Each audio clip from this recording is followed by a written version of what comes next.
묵상에 대한 이야기를 계속하고 있는데요. 이제 다음 주면 하지 않겠습니다. 이번 주까지. 우리 몇 년 전에 한 10년도 더 된 것 같죠. 그때 나눴던 교재를 올 초부터 다시 이제 우리 한번 쭉 보면서 하나님 말씀을 좀 우리가 깊이 묵상하는 삶의 모습 또 태도를 보여야 되겠다 생각을 해서 여러분들에게 지금 나누고 있는데 오늘 디모데후서 3장 이 말씀에서 강조하고 있는 게 사도 바울이 디모데 자신의 그 양아들로 생각하죠. 믿음 안에서 참 아들이라고 하는 디모데의 그 신앙과 삶, 특별히 목회자적인 그런 태도를 보면서 바울이 디모데에게 하고자 했던 그 말씀, 또 어쩌면 디모데가 이렇게 또 목회자로 성도로 바르게 설 수 있는 그 핵심의 이유가 여기에 있다라고 하는 것을 가르쳐 주는 것 같아요.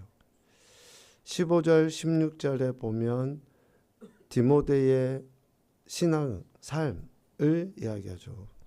어려서부터 성경을 알았다. 그러니까 어머니와 외할머니를 통해서 디모데가 신앙의 훈련을 제대로 잘 받은 거죠. 우리가 뭐 신앙생활을 좀 그 소위 영적인 컬러 뭐 이런 걸 이야기하잖아요.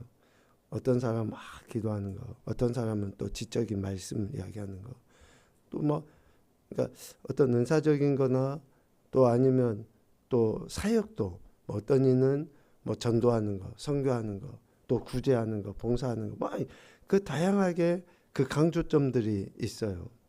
그런데 이런 모든 것들의 가장 기본은 뭐냐?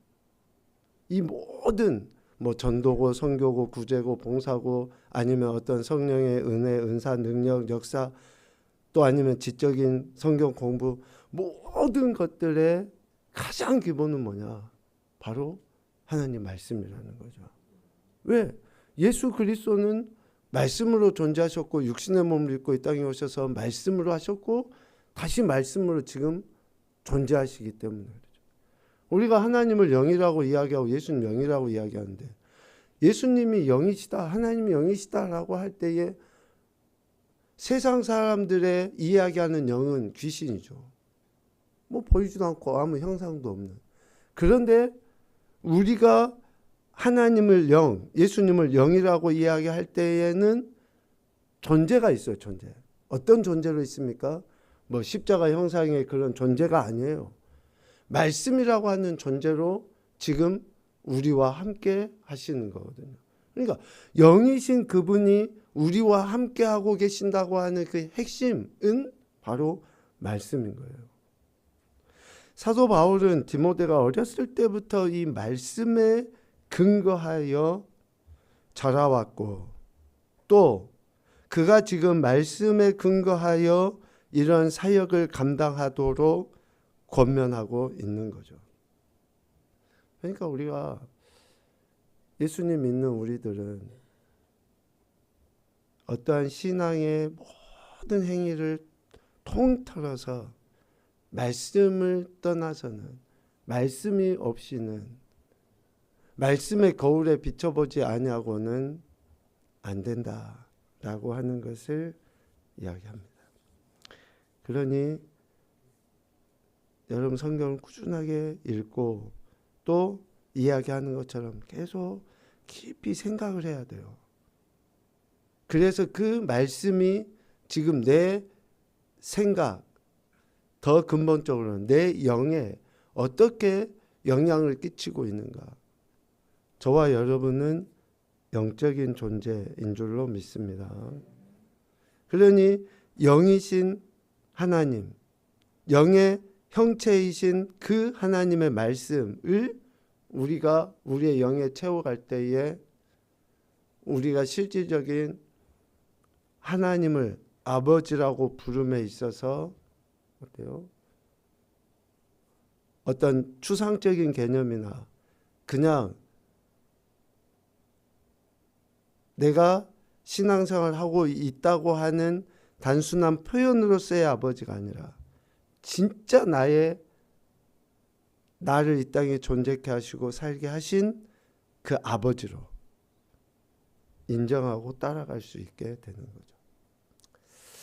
그래서 여러분 말씀을 좀 깊이 이렇게 많이 생각해 보시면서 신앙생활을 하시면 좋겠습니다. 화면을 한번 봐보죠. 오늘은 묵상의 정의를 사전적인 의미로 이렇게 표현해 놓는 것을 한번 기록을 해봤습니다.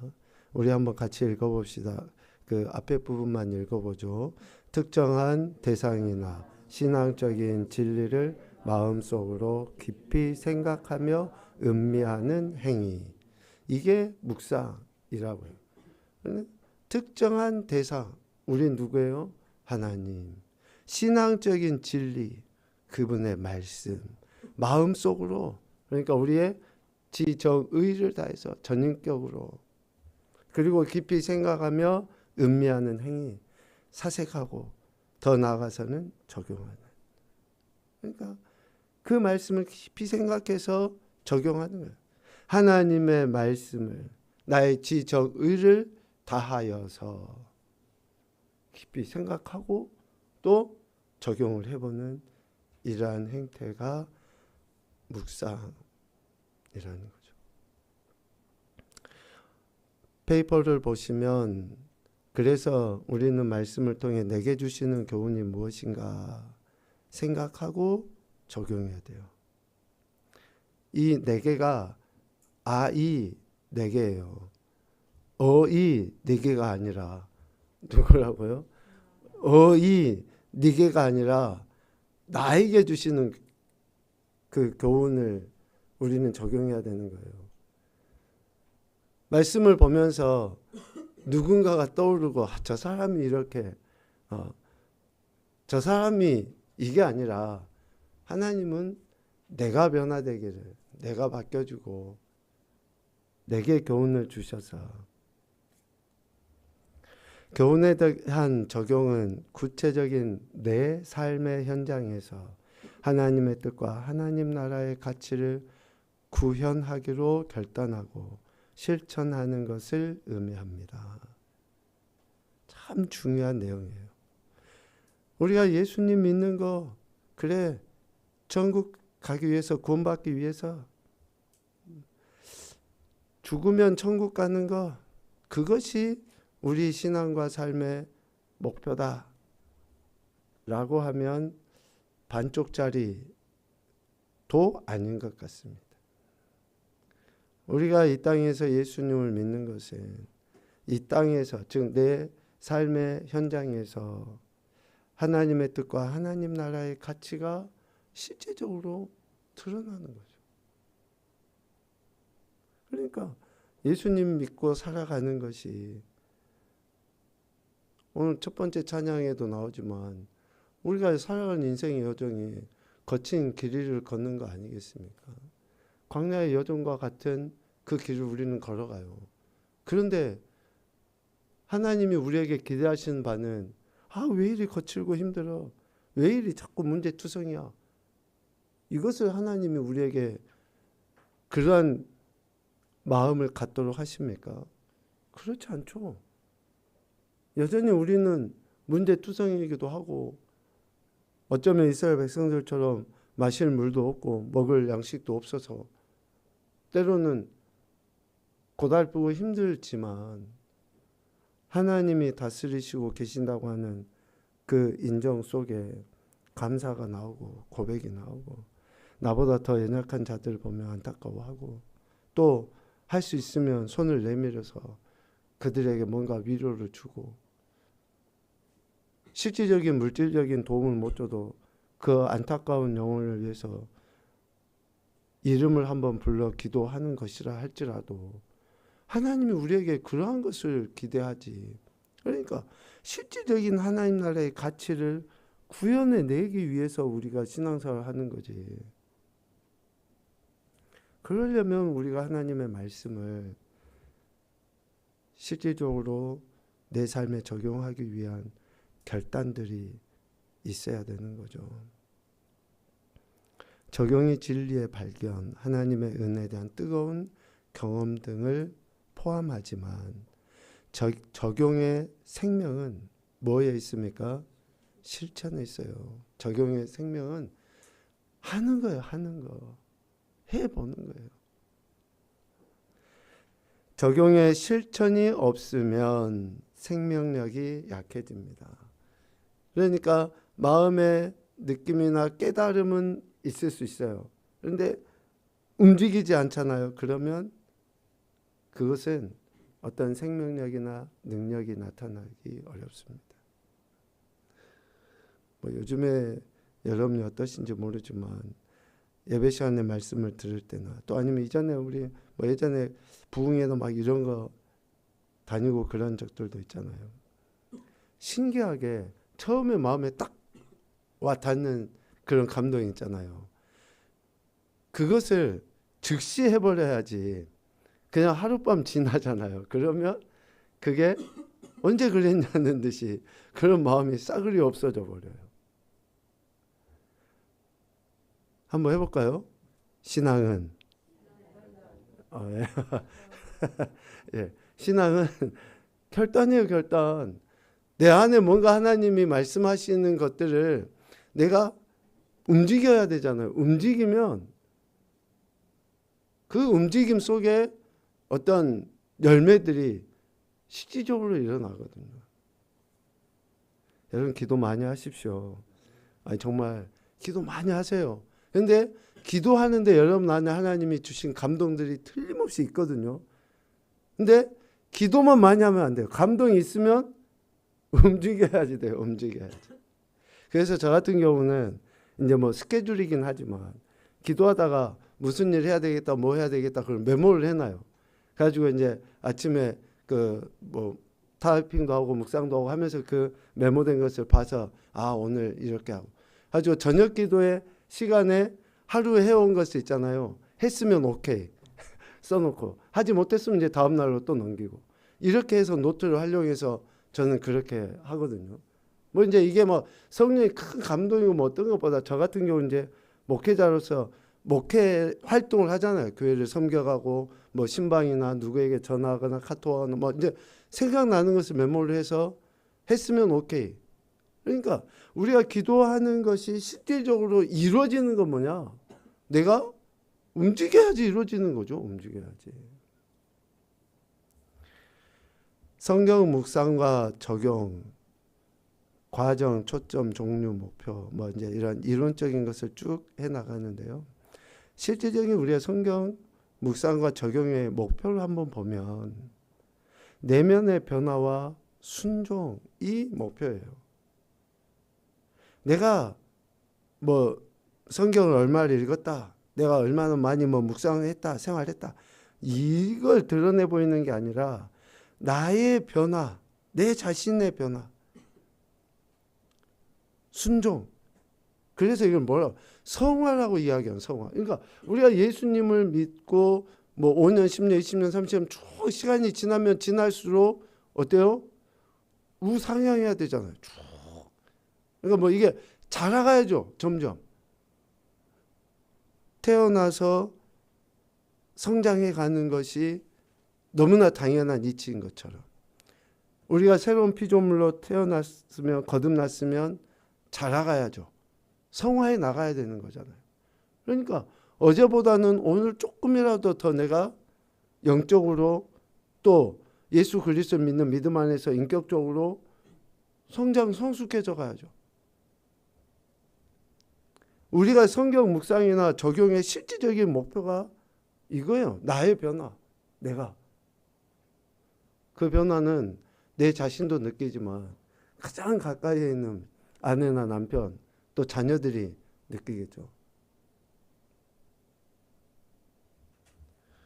그러니까 실질적으로 우리가 신앙생활 하면서 이런 변화가 얼마나 남편이 아내를 믿음 안에서 인정하고 있는가. 유튜브 이렇게 짤로 잠깐 보니까 권오중이라는 탤런트가 있더라고요. 그 사람이 아마 간증하는 것 같은 그런 장면이었는데, 사람들이 교회 안에서는 뭐 술이나 담배나 음란한 거 안 한다. 왜? 교회 안에서는 사람들 눈치도 보고 또 교회에서는 안 하는 것으로 알고 있으니까. 그런데 교회 다니는 사람들이 밖에 나가서는 이런 것들을 하더라 하면서 그 탤런트가 지적하는 게 뭐냐, 하나님이 안 계시다고 예수 믿는 사람들이 생각하기 때문에 그렇다, 그 이야기를 하는 거예요. 하나님이 안 계시기 때문에 밖에 나가서는 그러한 행동들을 하는 거다. 저는 공감했어요. 교회 안에서는 그래요.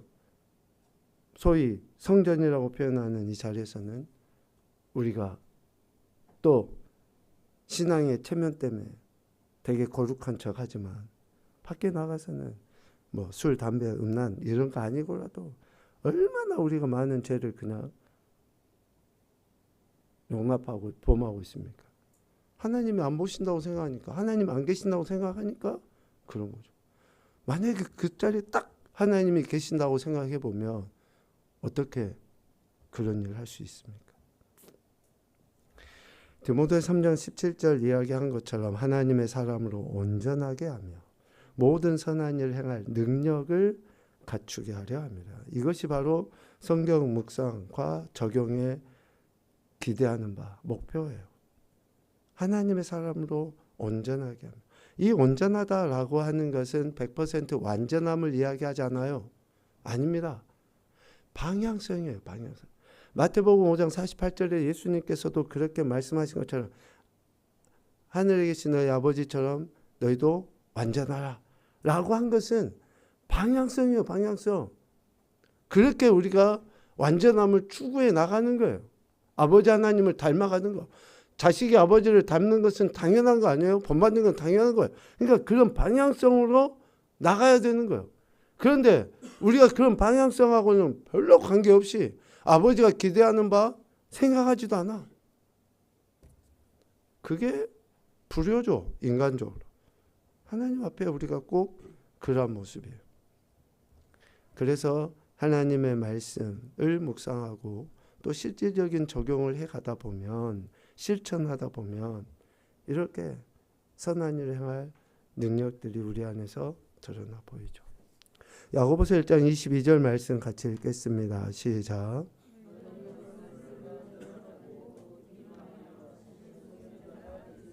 아멘.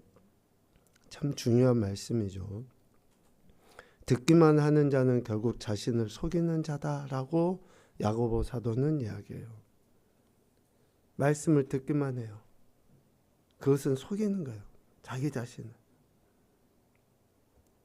말씀에 자신을 비추어 보면서 생각과 행동을 바꾸는 거예요. 더 적극적인 것은 뭡니까? 실천해 나가는 거예요. 그러니까 어떤 깨달음, 뉘우침, 이런 바뀌어짐이 더 강력한 행태로 나타날 수 있는 것은 실천할 때라는 거죠.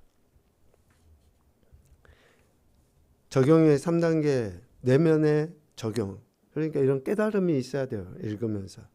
그러다 보면 여러분들이 밑줄도 쳐가고 또 우리가 눈에 확 들어오는 그런 구절들도 아마 있을 거예요.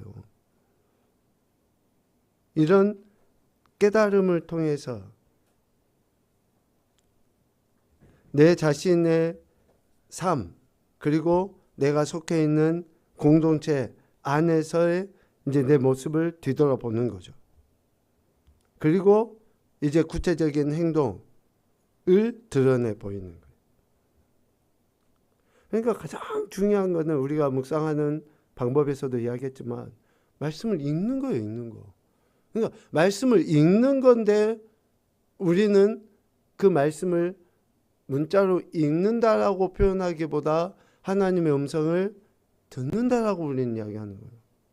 기록되어져 있는 문자를 읽으면서도 우리는 하나님이 지금 내게 말씀하시는 음성으로 듣는 거예요. 듣는 거. 참 신기하죠. 이건 신기한 거예요. 세상에 많은 책들은 다 내가 그것을 읽는 거예요. 그 저자가 내게 해주는 이야기를 내가 듣는 게 아니고 내가 그 저자가 기록한 책들을 쭉 보면서 그 사람의 생각, 저자의 생각을 내가 읽는 거거든요. 그런데 성경은 내가 하나님의 생각을 읽는 게 아니라 하나님이 지금 내게 하시는 말씀을 내가 듣는 거예요. 듣는 거. 이것이 다른 거죠. 그래서 우리가 말씀을 들을 때 이런 깨달음이 생기고 또 어떤 그 가치관의 그런 기준들 또 우선순위나 이런 이제 마음들이 움직여져 가요. 차츰차츰. 그러면서 내 삶을 비춰보는 거죠. 성경의 거울에 내 마음을 비춰보는 거고. 그러니까 가정, 뭐 교회, 또 우리가 속해 있는 여러 공동체 안에서 내가 뭐 직분자면 직분자, 아니면 또 남편이나 아내, 자녀로서의 내 자신이 어떠한지. 그러니까 예수님을 정말로 잘 믿으면 관계가 좋아지게 돼 있죠. 그리고 이제 구체적인 행동으로 드러내 보여야 됩니다. 적용의 5가지 원리를 이야기해 보면 가장 중요한 것은 내 자신에게, 개인에게 먼저 적용하는 거예요. 앞서도 이야기했지만 성경을 읽는다든지 또 어떤 묵상을 하면서 저 사람이 바뀌어져야 되고 저 사람이 내게 이렇게 해야 한다 라고 하는 것은 좀 어쩌면 영적인 교만함의 표현은 아닌가라는 생각을 해보죠. 내 자신이 1차 목표입니다. 내가. 그리고 내가 공동체 안에서 무엇을 해야 하는지를 생각해 보는 거예요. 그러니까 아내가 바뀌기를, 또 남편이 먼저 바뀌기를, 참 우리는 그렇게 생각하기가 많아요.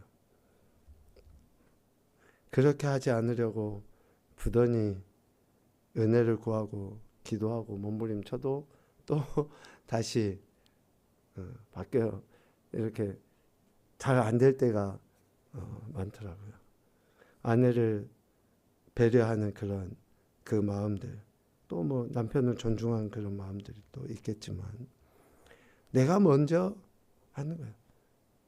상대방이 바뀌기를 기대하는 것보다, 추상적이거나 일반적인 적용보다 언제 무엇을 어떻게 해야 하는지 구체적으로, 그래서 잠깐 이야기 드린 것처럼 좀 메모를 해보는 것도 좋아요. 이렇게 내가 뭘 해야 되거나 어떻게 해야겠다라고 하는 것들에 대해서 메모를 하면 그것이 실질적으로 이루어져 가기 쉽죠. 우리는 생각만 하면 그냥 흘러 지나가 버려요. 머릿속에 잘 기억에 남지가 않아요. 그래서 메모를 해보면 참 유익합니다. 실천 가능한 것부터 적용하는 그런 훈련을 하셔야지 돼요.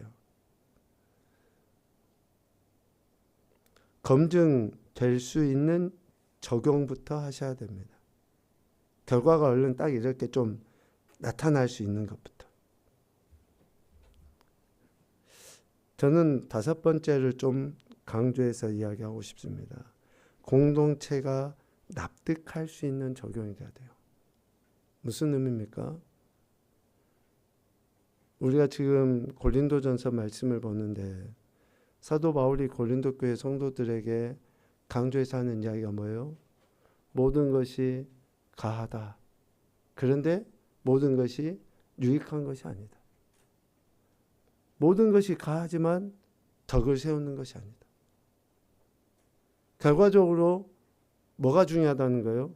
내가 다 할 수 있어요. 성령님 내 안에 감동을 주셨어 하고 할 수 있어요. 그런데 덕을 세우지 못하면, 제가 다니고 있는 미용실 그 여자 집사님이 지금 새벽 기도회를 안 나가신대요. 왜 그러느냐 했더니 이제 뭐 초신자는 아닌데 어떤 부부가 이제 작은 개척교회니까 어떤 부부가 오셔서 교회도 섬기고 봉사하고 그러는데 그분들이 새벽에 막 큰 소리로 기도를 하신다는 거예요. 막 방언으로 큰 소리로 기도를 하신대. 지금까지 그 교회는 뭐 몇 명 되지도 않았지만 그냥 그래도 나름대로 조용조용히 이렇게 기도하고 했었는데 두 부부가 와서는 그렇게 뭐 큰 소리를 하니까 도저히 자기가 기도가 안 돼서 목사님께도 이야기해보고 또 좀 자기도 해보려고 했는데 안 되고 뭐 이제 여러 몇 개월을 지나다가 결국은 집에서 한다. 저는 아무 말도 안 했어요. 이제 그분이 뭐 자기가 판단해서 하는 거니까. 누가 옳고 누가 그르다 뭐 그런 이야기는 아니죠. 그런데 실질적으로 우리가 내가 신앙생활을 하고 있는 것이 오늘 이야기하는 것처럼 교회와 우리가 속해 있는 공동체 안에 어떤 유익과 덕을 끼치고 있는가 납득이 돼야 되죠. 저 사람을 설득하고 이해시키려는 게 아니라 내가 신앙생활을 하고 있는 게 아내나 남편에게 뭔가 유익이 되고 덕이 돼야죠. 극단적인 표현으로 내가 교회 나와서 신앙생활 하니까 남편 돌보지 않아도 된다. 아니 고르반하고 뭐가 달라요 그게. 주님이 책망했던 아니 부모님에게 드려야 될 것을 하나님께 드려버리면 됐다고 해버리면 그것으로 끝이 되면 그러한 고르반이 우리에게 얼마나 많이 있습니까? 내가 교회에서 봉사하기 때문에 집안일은 대충 해도 된다?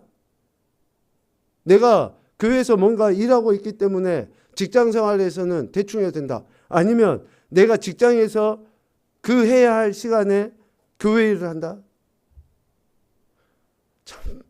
좀 우리가 신앙 안에서 뭔가 질서나 이러한 덕을 세우는 것이 실질적으로 중요한 거 아닙니까?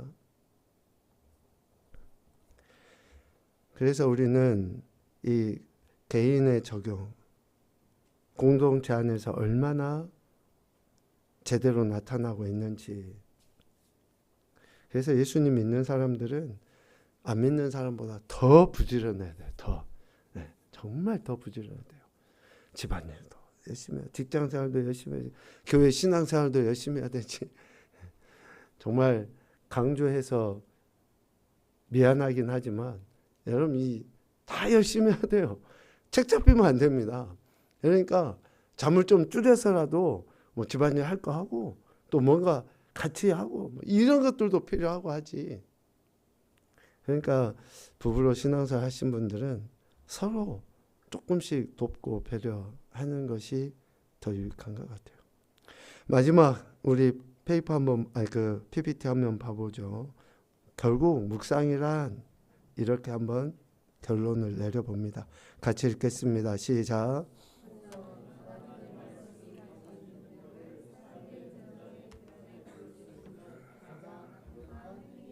아멘. 삶의 현장, 관계에 드러내 보일 수 있는 하나님의 말씀이 가진 능력을, 우리 하나님의 말씀이 능력이 있다고 이야기하는데, 그래서 우리가 묵상을 하고 적용까지 해가면 실제적인 이런 변화의 모습들이 우리 안에 나타나게 되는 거죠. 여러분 축복합니다. 정말 신앙이 재밌고 더 유익한 그런 신앙과 삶이 되기 위해서는 늘 하나님의 말씀을 깊이 이렇게 또 생각하고 순종하는 그런 모습이 있을 때다라는 걸 생각합니다. 오늘도 우리에게 주신 이 귀한 말씀들을 다시 한번 생각하면서 삶의 현장에서 하나님 말씀대로 순종하여 하나님 나라의 은혜를 모든 관계 속에서 누리며 살아가는 복된 인생들이 되시기를 주님의 이름으로 축복합니다. 아멘.